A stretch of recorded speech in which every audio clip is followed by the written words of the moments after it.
أنا طبعا مش هتكلم في الذوق والشياكة والجمال، لأن طبعا الإطلالة دي ملهاش أي علاقة بكل الكلام ده. مش هتكلم في ده.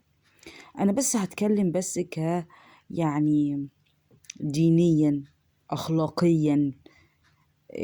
يعني يا جماعة، انتوا عشتوا طول عمركم بتدرسوا ربنا بالمعاصي. عشتوا طول عمركم بتعملوا كل ما لا يرضي الله. علمتونا وعلمتوا كل الأجيال يعني إيه عري، يعني إيه كلام فارغ، ويعني إيه خروج عن الدين ويعني إيه تحريض على الفسق والفجور كل الكلام ده كله. وعشتم حياتكم بالطول والعرض، مالكوش علاقة بربنا، مالكوش علاقة بالحلال والحرام، مالكوش علاقة بأي حاجة. تمام. انتم دلوقتي وصلتم للسن اللي خلاص، يعني خلاص ما بقاش فيه بقية يا جدعان، ما بقاش فيه في العمر بقية. ازاي قادرين تكملوا اللي انتوا فيه؟ يا سبحان الله.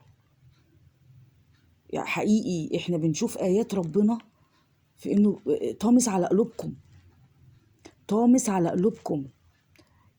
انتم مش شايفين، صم بكم عمي فهم لا يبصرون. انتم مش شايفين ان انتم خلاص عمركم خلاص انتهى حياتكم انتهت. الحياة بالنسبة لكم منتهية، وبالنسبة لك انت بالذات منتهية. انت بلغتي من العمر أرزلة، وباين عليكي وعلى وشك وعلى جسمك انت الفستان اللي لابساه أظهر حقيقة تكوينك وعمرك. ان انت تلاقيكي في بيتك عايشة على المحاليل.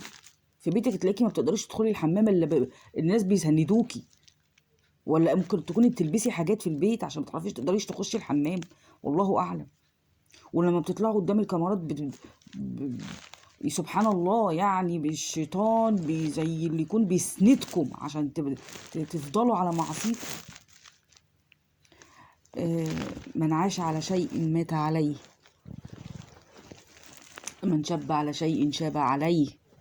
طول عمركم جسمكم بتبينوه حلو وجميل وابيض وملظلظ كده وامور، وبتبينوه بالفساتين العريانه والحاجات اللي لا ترضي ربنا بتعملوها. المفروض بقى طبعا انت عجوزه كبيره، بلغتي من العمر مبلغه، خلاص بقى انتهينا. انا مسلوحش اطلع قدام كاميرا المفروض، ولو طلعتي المفروض بتلبسي حاجه تناسب عمرك، تناسب سنك، تلبسي المقفول. ايه الحته المبزوزه البصبوزه البزه المدلدله من بطنك دي؟ وبعدين انتي خلاص يعني السوسته بتاعت الفستان خلاص يعني فاتحاها عشان تبين لنا تجاعيد بطنك وتجاعيد جسمك. انتي مش شابه في العشرينات ولا في الثلاثينات ولا حتى في الاربعينات، انتي كبيره، انتي في الثمانينات.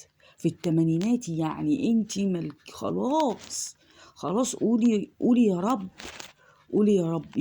امسكي المصحف لعله ينفعك.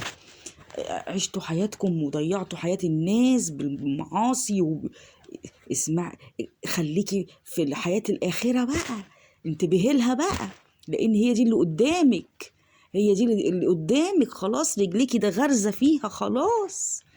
قولي يا رب، قولي يا سامحني، قولي اغفر لي.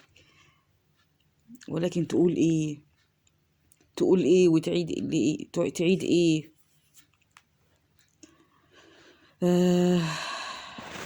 والله غالب على أمره ولكن أكثر الناس لا يعلمون.